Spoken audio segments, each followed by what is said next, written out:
tayo sa Albuera. Gipo dito mga kaibigan.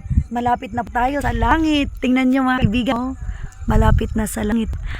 Pakinggan natin ang salita ng Diyos.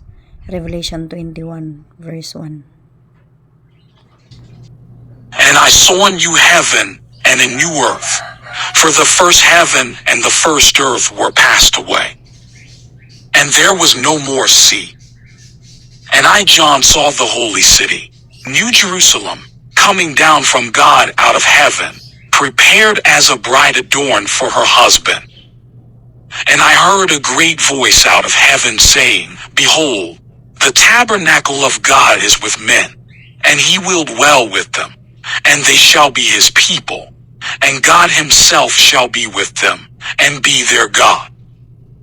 And God shall wipe away all tears from their eyes. And there shall be no more death, neither sorrow, nor crying, neither shall there be any more pain, for the former things are passed away. And he that sat upon the throne said, Behold, I make all things new. And he said unto me, Write, for these words are true and faithful.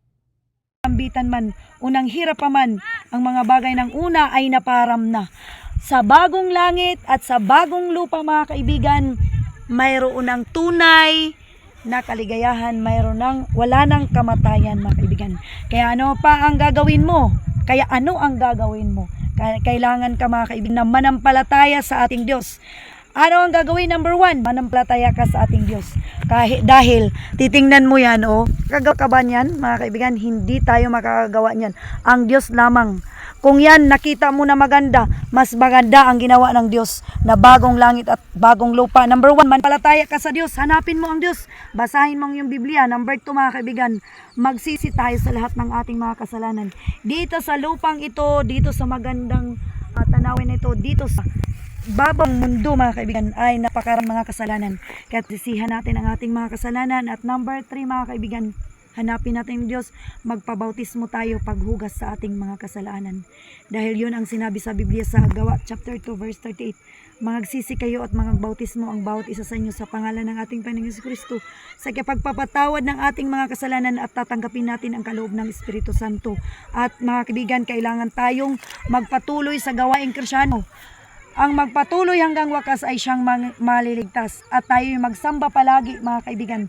Dahil kung hindi tayo puno sa Espiritu Santo, sabi sa Biblia, John chapter 3 verse 5, except a man be born of water and of the Spirit, he cannot enter into the kingdom of God. Yan mga kaibigan. Salamat po mga kaibigan. Hanapin mo mga kaibigan ang kaligtasan ng iyong kaluluwa. Nandito kami ngayon sa tingnan nyo sila. Thank you Lord. Hay, natiba. Sige, maraming salamat po. God bless sa ating lahat. Okay.